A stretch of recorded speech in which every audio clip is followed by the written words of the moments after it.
দিনের বেলা এবার সকালে ঘুম থেকে উঠলেন, উঠে আপনি কি করবেন? নিজের মন গড়া পদ্ধতিতে উঠে বাথরুমে চলে যাবেন, নাকি একটু দোয়া কালাম পড়বেন? উঠে দোয়া পড়বেন, আলহামদুলিল্লাহিল্লাযী আহইয়ানা বা'দা মা আমাতানা। গিয়ে আগে কোন পা ঢুকাবেন? ডান পা না বাম পা?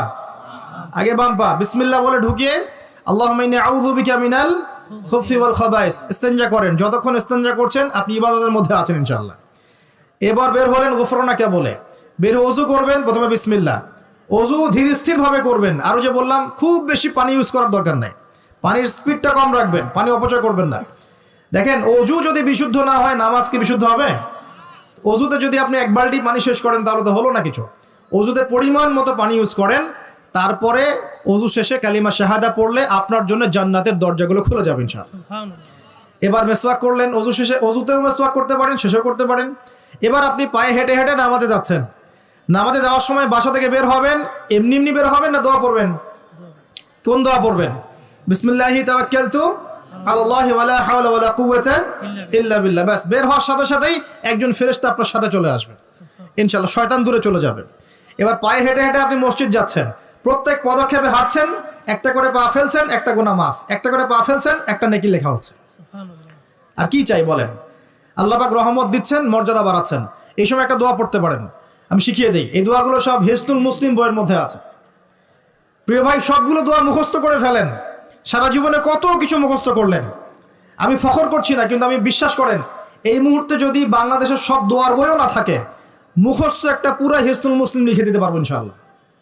পুরা বইটা মুখস্থ করে ফেলবেন ইনশাআল্লাহ। পারা যাবে না? যদি ইসলাম তো এমনই, পৃথিবীতে যদি কোনো কোরআনের কপিজ এখন না থাকে, এরকম কপিজ, এরকম লক্ষ লক্ষ হাফেজ, কোটি কোটি হাফেজে কোরআন আছেন, আগামীকাল হওয়ার আগেই, সূর্য ওঠার আগেই কোরআন লেখা শেষ হয়ে যাবে। হবে না? মুখস্থ করে ফেলবেন। সবকিছু অ্যাপসে নির্ভর হবেন না, বইয়ে নির্ভর হবেন না, নিজের জেহেনে নিয়ে নেবেন ইনশাআল্লাহ। এরপরে আপনি চলার পথে পড়বেন, আল্লাহুম্মা ইজআল ফি কলবি নূরা ওয়া ফি লিসানি নূরা ওয়া ফি সামঈ নূরা ওয়া ফি বাসারি নূরা ওয়া আন ইয়ামিনি নূরান ওয়া আন শিমালি নূরান ওয়া মিন ফাওকি নূরা ওয়া মিন তাহতি নূরা আল্লাহুম্মা ইজআল ফি নাফসি নূরা। এই দোয়াটা পড়তে পারেন। এতে করে আল্লাহ পাক আপনাকে নূর দিবে। কি দিবে? নূর বা আলো দিবে ইনশাআল্লাহ। এই নূর আপনার জীবনেও লাগবে, কবরেও লাগবে ইনশাআল্লাহ। এবার নামাজে গেলেন, মসজিদে ঢুকবেন, কি এমনি এমনি না দোয়া আছে? ডান পা দিয়ে ঢুকবেন, দোয়া পড়বেন, বিসমিল্লাহ ওয়াসসালাতু ওয়াসসালামু আলা রাসূলিল্লাহ আল্লাহুম্মা ইফতাহ লি আবওয়াব রাহমাতিক। আরেকটা দোয়া আছে, আউযু বিল্লাহিল আযীম ওয়া বিওয়াজহিল কারীম ওয়া সুলতানিহিল কদীম মিনাশ শাইতানির রাজীম। এটাও পড়তে পারেন। ব্যাস, এই দোয়া পড়লে শয়তান থেকে আপনি নিরাপদে থাকবেন।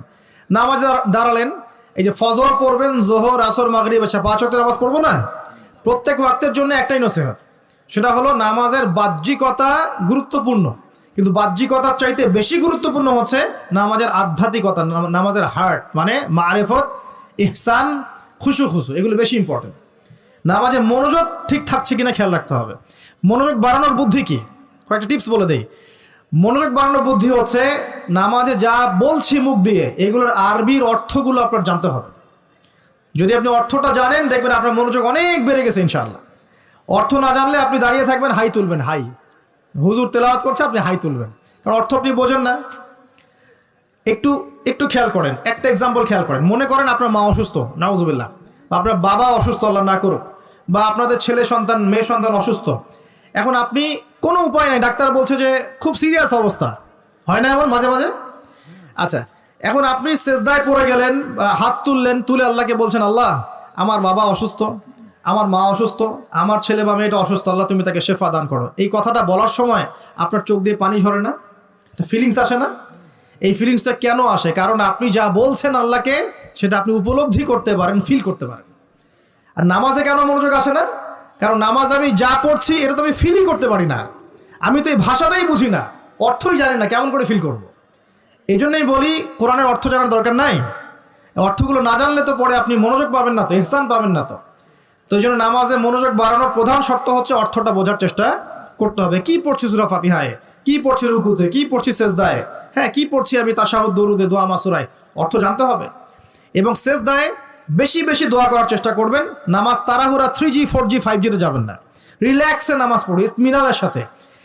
জীবনে যত নামাজ পড়েছি, নামাজ সবচেয়ে সেরা নামাজ পড়েছি আমি ব্যক্তিগতভাবে বলছি, আমার জীবনে মক্কায় আর মদিনায়।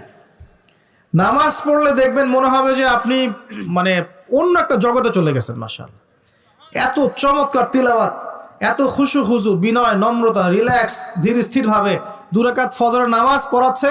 মাশাআল্লাহ 15 মিনিট 20 মিনিট সময় লাগতেছে এবং তিলাওয়াত হচ্ছে, চোখ দিয়ে পানি না ঝরে যাবেই না, কারণ আপনি ফিল করবেন এই যে মদিনায় আমি দাঁড়িয়ে নামাজ পড়ছি, এখানেই তো কোরআন নাজিল হয়েছে। এই যে মক্কায় নামাজ পড়ছি, এখানেই কোরআন নাজিল হয়েছে, এই আয়াতগুলো এখানেই নাজিল হয়েছে। ফিল করতে হবে। তো এখন নামাজ যারা পড়াই আমরা ইমাম সাহেব আছি, আমি রিকোয়েস্ট করবো যে নামাজটাকে একটু রিল্যাক্সের সাথে, খুশু খুজুর সাথে পড়াই। আমি জানি মুসল্লিরা এখন খুব ব্যস্ত, ইমাম সাহেব লম্বা করতে চাইলে মুসল্লি এসে ডিস্টার্ব করা শুরু করে, নাকি ইমাম সাহেব আপনার কি কাজ নাই, এত লম্বা করেন কেন? প্রিয় ভাইরা, দুনিয়াতে কেন এসেছি বলেন তো? দুনিয়াতে কেন আসছি আমরা? ওয়ামা খালাকতুল জিন্না ওয়াল ইনসা ইল্লা লিয়াবুদুন। কার ইবাদত করতে আসছি? আল্লাহর। তো দুনিয়াতে নামাজই তো বেস্ট ইবাদত। তো এই ইবাদত করতে এত সময় হচ্ছে না, তাহলে দুনিয়াতে আসলাম কেন ভাই? দুনিয়া থেকে আমি শুধু বউ বাচ্চা, সন্তান সন্ততি আর ব্যবসা বাণিজ্য করতে আসছি? আল্লাহ পাক তো পাঠিয়েছেনই আমাকে ইবাদত করার জন্য, তাহলে আমি ইবাদতে এত তাড়াহুড়া কেন? রিল্যাক্স থাকেন, আল্লাহ পাক তৌফিক দান করুন। এইভাবে 5 ওয়াক্ত নামাজ পড়বেন, আল্লাহ পাক তৌফিক এনায়েত করুন। আর নামাজের কিছু বাহ্যিক মাসআলা আছে, এই মাসআলাগুলোকে নিয়ে কিছু ইখতিলাফ চলে আসছে দীর্ঘদিন থেকে। এই ইখতিলাফগুলোতে গিয়ে উম্মাকে বিভক্ত করবেন না আল্লাহর ওয়াস্তে।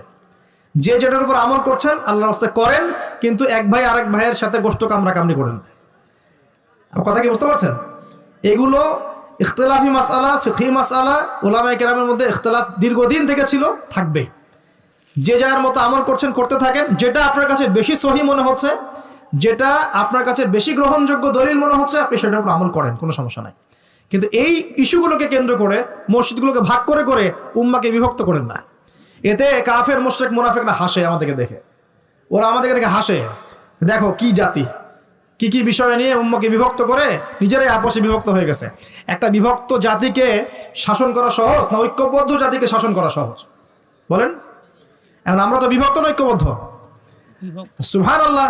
কাফের মুশরিকদের মধ্যে যদি 100টার মধ্যে 90টা বিষয়ে দ্বিমত থাকে, একটা বিষয়ে ঐক্যমত যে মুসলিমদের সাথে, মুসলিমদেরকে ডমিনেট করতে হবে, মুসলিমদেরকে মানে ডিঙ্গিয়ে উপরে যেতে হবে, ওরা একমত, মাশাআল্লাহ, ওরা ঐক্যবদ্ধ।